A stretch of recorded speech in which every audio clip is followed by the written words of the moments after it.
So what's going on guys, Kades here and welcome back to a brand new video. For today I will show you the best curse staff build for PvP and PvE in Albion Online. So in this video I will show you what abilities and armor you want to get, then I will explain every single skill and demonstrate you the best skill rotation that you want to use. And then lastly I will show you the best gameplay so you would be able to get the best results and highest damage possible and much more. So no matter how much silver you have or how high or low your weapon masteries are, you can easily use this build and follow the step-by-step guide. So if this sounds interesting to you, then let's get right into it. So then moving over to our build, and our weapon of choice is the one-handed curse staff. I've been using this build for a PvP to fight two players at the same time, and then when I want to fame farm or get some silver, I can easily use this build for corrupted dungeons or even normal dungeon farming. The best part about this particular curse staff is that you are very powerful, and if you use it properly, so if you stack up your curses, you can do huge amount of damage over time to all enemies. Or then on the other hand, when you're fighting other players, you can make them explode, and if they don't have defenses or if they already use them, then you can get an easy free loot. So overall, if you're looking for the best curse staff build that works very good for PvP and PvE, then this is the one for you. Okay, so now let's move over to the build, and for the weapon we want to go with the curse staff. So then for your Q you pick the first option, then for your W you pick the fourth option, and then lastly for your passive you go with the Bane, which is the first option. Then for your offhand you go with the torch, then for the helmet you want to use the cultist cowl and pick the third ability and first passive. Then for the chest armor go with the mercenary's jacket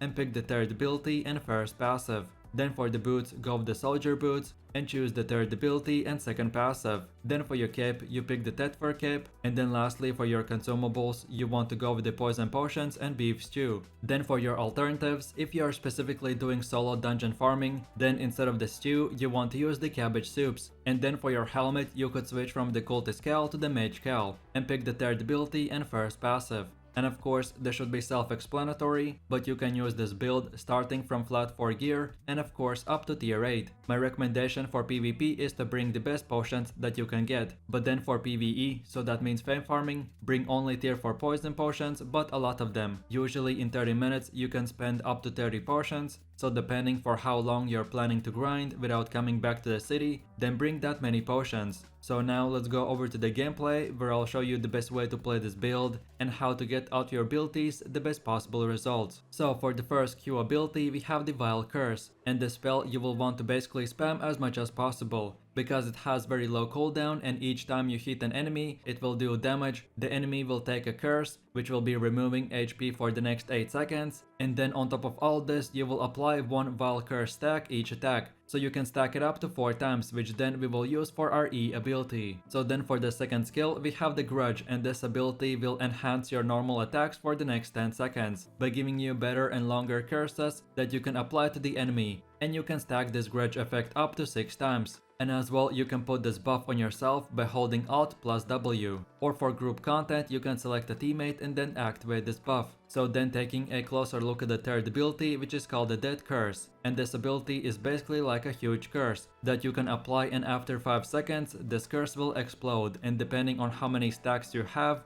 you will do a bunch of damage. So here you can see how much damage you will do depending on how many stacks you have. So then for the next one we have the R skill, and this ability gives you a Bloodlust that gives bunch of health back each time you hit the enemy, and this ability is extremely useful for solo content, as while fighting you can keep healing yourself so you won't have to use healing potions. Then for the fifth ability we have the Inner Corruption, and this ability you can put on the enemy. So if the enemy is a player, every time he attacks you he will be taking damage, but then if you use it on a mob then you will do a huge explosion. And then for the last and final ability we have the Wanderlust, and this skill will increase your movement speed by 10% every second, and it can stack up to 8 times, and then it will last for 7 seconds after the max stacks are reached. So in short, this is the best ability in the entire game for mobility skills on boots. But again, if you're purely doing solo content, then another viable option for a bit more healing is to change from the third ability to the second one. This one will basically give you again speed boost but healing as well. It won't take you as far as the Wanderlust, but if you need the extra healing in the PvE, then this is alternative that you can try out as well. So with all of this said, let's move over to the rotation, and PvE and PvP basically work the same way. The only difference is how the D ability works, and for fame farming, you want to use all abilities as soon as they come off cooldown, but then for PvP, you want to look for what enemy does and then use your abilities accordingly. So then for the highest damage rotation at the beginning of the fight, you want to activate the W skill by holding Alt plus W. Then from here we use our Q skill 2 times, while always whenever you can use auto attacks. But then when we get to 2 stacks, we use the E ability, and then in the next 5 seconds we use 2 more times the Q skill, and after 5 seconds you should have 4 stacks on the enemy, so then the curse explodes and deals bunch of damage. Then as far as your D skill goes, you just want to use it for extra damage as soon as it comes off cooldown. Then for your R skill, which gives you self-healing each time you hit the enemy, so you just use it whenever you get below 50% health. And then lastly, like all of the F abilities, this one just gives you more mobility, aka speed, so use it to travel faster from mob to mob or to escape the red AoE circles. And then on top of all this, don't forget to use food every 30 minutes and keep on using your cheap tier 4 poison potions as soon as they come off cooldown, or if you can't afford that many, then use them only on bosses or above average mobs. So with that said, let's see what we did in this rotation. But first, while activating the W skill, we apply the damage increase buff that will give us better curses to apply on the enemy. So then we use normal attacks and Q skill 2 times to get our stacks up. Then when we get at least 2 stacks, we can then use the E ability, which places an explosive that explodes in 5 seconds. And as each Q ability has only 2-second cooldown, so we can use them 2 more times to reach the maximum 4 stack threshold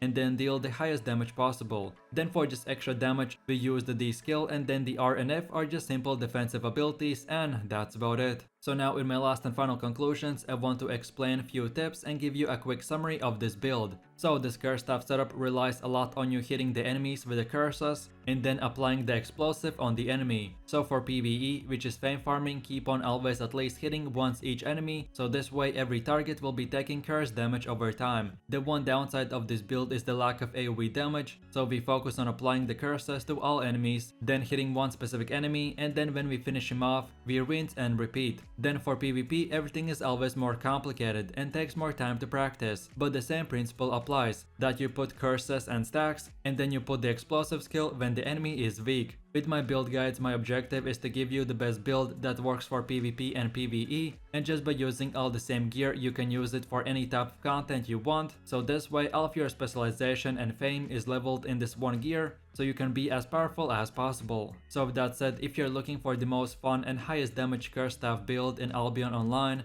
then for sure check this one out, and I hope you have fun. So I really do appreciate everyone for watching, guys, and I hope you enjoyed it. If you have any suggestions, feedback, or other good Albion Online builds that you would like to see in the next video, then feel free to leave your comments in the comment section down below. And while you're doing that, please click like, subscribe, and enable that notification bell, so this way you could support the channel and you won't miss any more amazing content from me. And then lastly, if you're looking for top 3 highest damage builds or maybe a in-depth guide into making silver, then scroll through my channel and you will find all the content that you need for this game. So with all this said, you have an amazing day and I will catch you in my next video. So take it easy, peace.